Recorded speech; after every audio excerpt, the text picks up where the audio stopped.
Welcome, everyone, to the NoDQ.com live recap of Monday Night Raw for December 1st, 2025.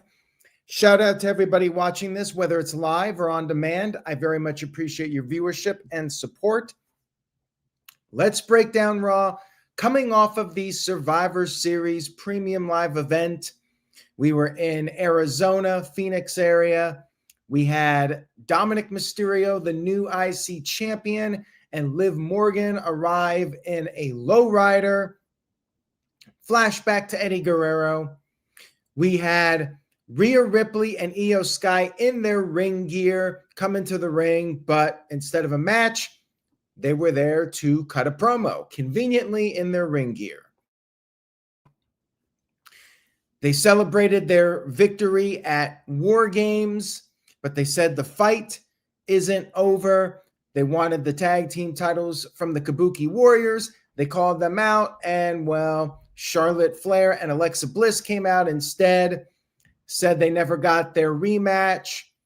Rhea told them to go to the back of the line, and then Charlotte and Alexa proposed a match, and Rhea Ripley and Io Sky accepted. And that was the main event setup. It was fine. It was your standard segment to set up the main event match. We had Adam Pearce making the match official, and then Ivy Niles showed up, said that she wanted a match with Maxine Dupree, and Pearce said she would get the crack at the title.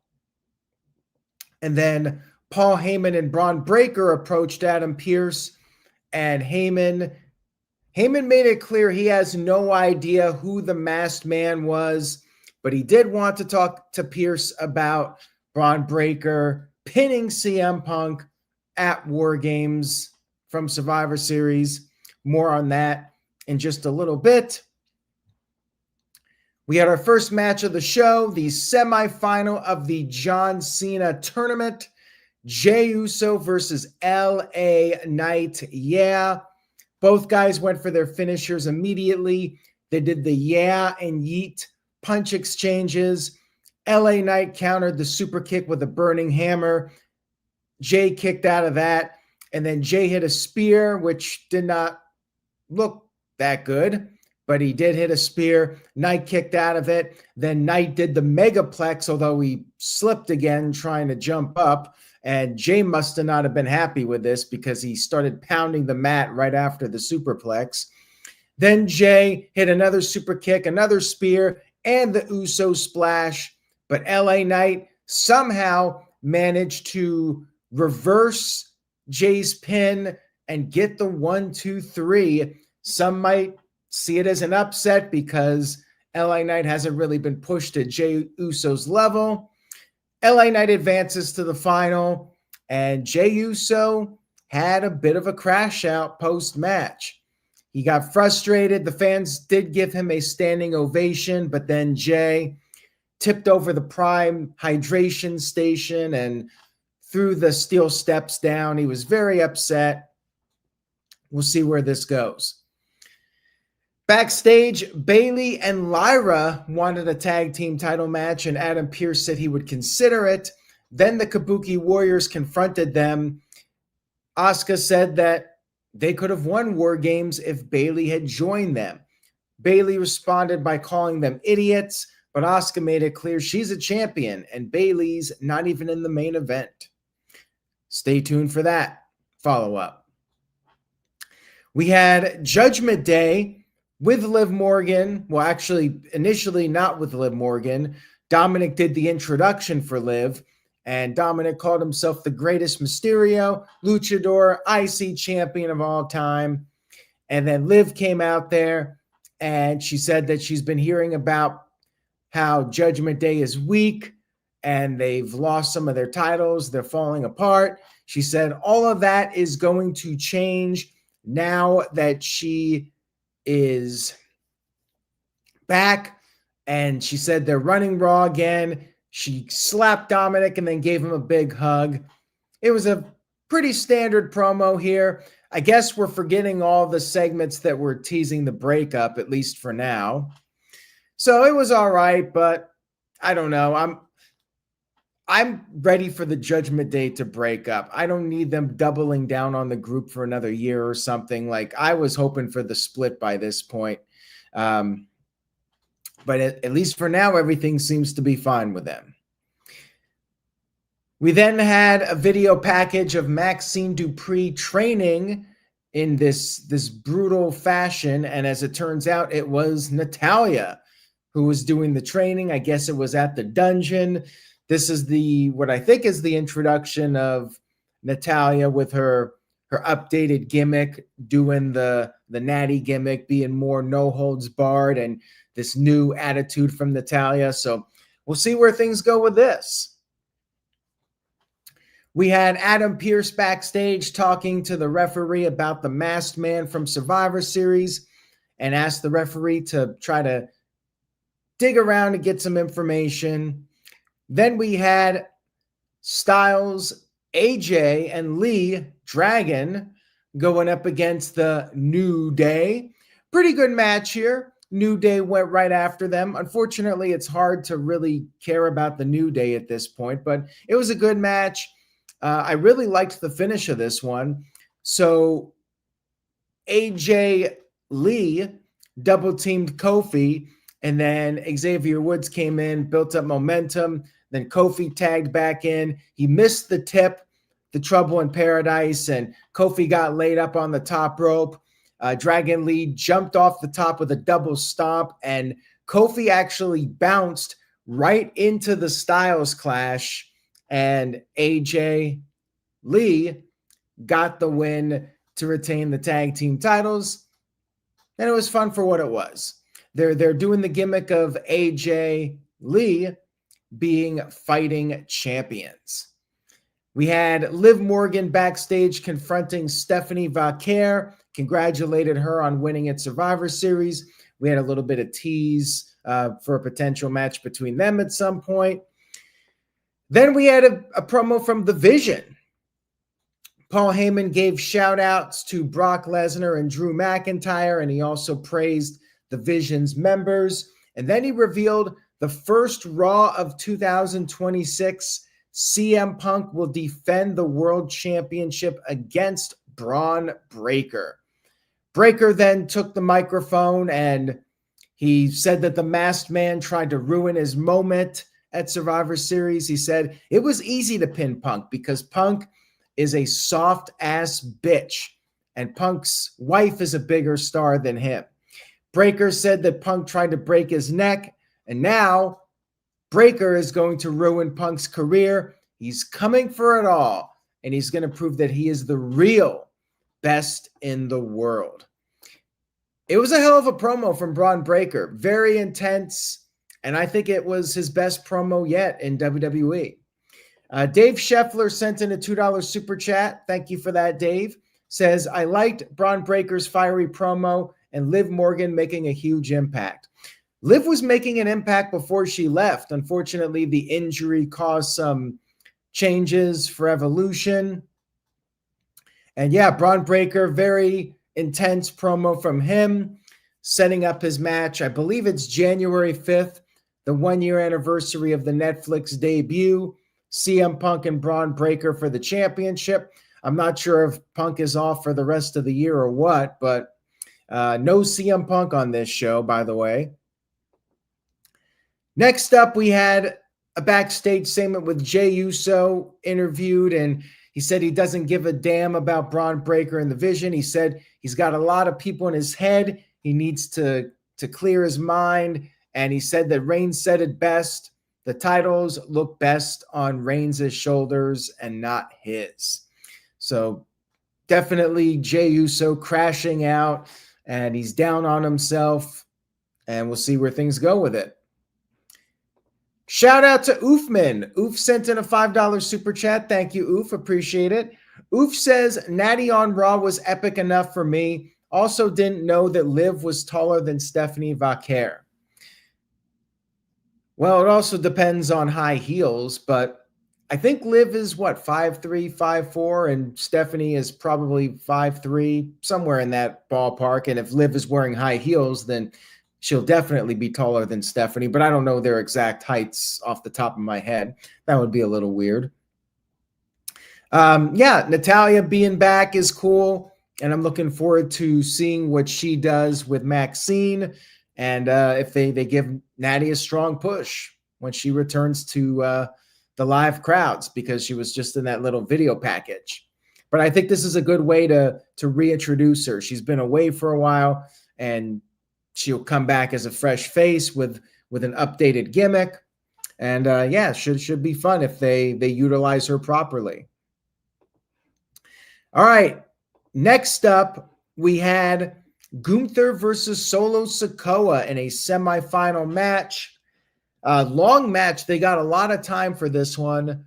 The feeling out process, they traded blows back and forth, and Solo just absorbed Gunther's chop and took him down with a shoulder tackle. And then Gunther sent Solo out of the ring with a big boot. And after the commercial break, they had Gunther do a superplex to Solo. And then Solo regained the advantage and mocked Gunther's taunt. Then we had another commercial break, and Solo went for the hip attack. He hit one, then he did a second one, or at least tried to do a second one, but Gunther caught him with a clothesline. And then Solo came back with the Samoan drop, but Gunther kicked out of that. He went for the Samoan spike, but Gunther chopped him. And then Solo countered Gunther, hitting a spinning Solo, and then did the top rope frog splash, but another kick out. And then Gunther countered the Samoan spike, put on the sleeper, and Solo exposed the top turnbuckle. Then when the referee was looking into this, Tama Tonga got on the apron. Gunther tried to go after him on the outside, but Tama hit him with a big boot, or Tala Tonga, not Tama Tonga. Tala, the big guy, hit Gunther with a big boot on the outside, and then Solo was going to attack while Tala was holding Gunther, but the referee caught them in the act. And then as the referee was talking to Tama, Gunther took out Solo with a low blow, out cheating him, and then power bombed Solo and got the 1-2-3 victory. It was a really good match. I mean, I'm seeing comments about this being Solo's best match in WWE, and it was definitely up there. One of the better matches he's had in his WWE career. And Gunther winning, no surprise there, but it was a really, really good match with these guys. Hard hitting, and Solo did great reacting to Gunther's moves. And yeah, definitely a positive outcome here. Gunther wins, and now he's in the semifinals. Or actually, he's in the finals, excuse me. LA Knight came out there and confronted Gunther. They had the little face-off, and their match will be taking place Friday on SmackDown. Backstage, we had AJ Styles and Dragon Lee wanting to defend their titles again, and they suggested the War Raiders, and Adam Pearce accepted that. So next week, it's the War Raiders versus AJ Styles and Dragon Lee. We had Rey Mysterio interviewed, and he talked about having to go through Judgment Day to get to Dominic and possibly win the IC title. But he was confronted by Logan Paul, who vowed to retire Rey. He warned Rey to step down, but Rey responded by slapping Logan Paul, and we had officials having to separate them. Looks like we're getting Logan Paul versus Rey Mysterio at some point. We then had our main event of the show, Charlotte Flair and Alexa Bliss versus Io Sky and Rhea Ripley. Evenly matched between these two teams. Charlotte was chopping Rhea, and then Rhea headbutted Charlotte. After the commercial break, Rhea did a razor's edge to Charlotte. Io came off the top with a missile drop kick, but Charlotte kicked out. And then Charlotte countered the Riptide with a DDT. Tagged in Alexa. Alexa went for the Twisted Bliss, but Rhea got her knees up. And then Io tagged in. Charlotte was back in. Alexa and Charlotte double-teamed Io, but Rhea made the save. We had things breaking down with all four women in the ring. Rhea hit the riptide to Alexa. Io came off the top with the moonsault, and Charlotte was able to send Rhea into Io's pin attempt on Alexa, breaking that up. And we were having a great match here. But then, as Dave Scheffler pointed out, my favorite, the long match that goes 2 commercial breaks, ends in a DQ. Kabuki Warriors run down and sabotage the match, which is really stupid. Like, it never works. I hate this gimmick because every time the heels do this, instead of having one team to face, they have to face 2 teams or possibly more for doing this. It never works. And you would think the veterans would know better. Like, I just don't like it. It's overdone, and I'm not a fan of it at all. And you do the long ass match, just make it a 2-minute match if you're going to do the DQ. Come on. It's a waste of our time. I really don't like it. Then we had Bayley and Lyra Valkyria running out there to make the save, but then Liv Morgan and Judgment Day showed up, took out everybody, and Liv stood tall with Raquel and Roxanne as they held up the women's tag team titles, and that was the end of Raw. They're trying to do something with the tag titles and make them meaningful, but I really disliked the DQ.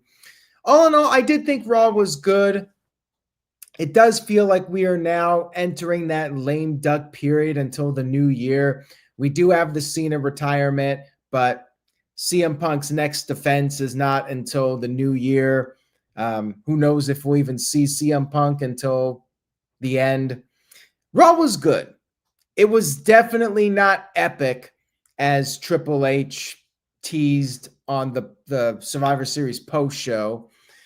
It was 6 out of 10. It was good, wrestling heavy show, but yeah, I feel like there's not a whole lot to look forward to for next week. We're going to hear from the winner of the John Cena tournament, and we got another tag match with AJ and Dragon Lee defending against the War Raiders, who haven't really seemed to have done much as of late. And it's kind of like the Ilya Dragunov thing where he's facing a new challenger every week. Like, I want an actual story. I just don't want champion defends against this guy. Next week he's facing that guy, and then you just keep lining up people. You know, you could do it every once in a while with one act, but you start doing this on both shows, it gets a little repetitive and boring, in my opinion. 6 out of 10, good show, not great. I was close to a 7, though. I was like at 6.5, and I would have rounded to 7, but the DQ brought it down to a 6. But still a good show overall. That's it for the Raw recap. I hope you guys enjoyed it. If you did, please give this video a thumbs up. And we got the no DQ review coming up. And I was a little bummed out that we got no follow-up on the Masked Man gimmick. Are they really going to drag this out just for it to be Austin Theory? Like, if it's Austin Theory, they should have just revealed him. I mean, really, they should have just had him at Survivor Series unmasked interfering if you're going to go that route.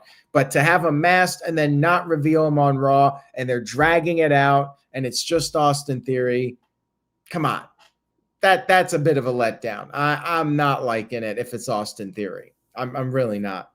Just throwing that out there. We got a couple more Raws. Well, we got like 3 Raws to go in this year. I know we're going to have a taped Raw at the end, and then things will hopefully pick up January 5th when we start the new year and we get CM Punk defending the world title. I'm a little surprised, though. I thought they were maybe going to save it for WrestleMania. I mean, they still could. They could always do some sort of a screwy finish, and they very well could do that and drag that storyline out until WrestleMania. We'll see what they do. But thanks again, everybody. Much love and appreciation. Thank you all for watching. Stay tuned to NoDQ.com for the very latest. Say yes to NoDQ.com, and I will see you all next time.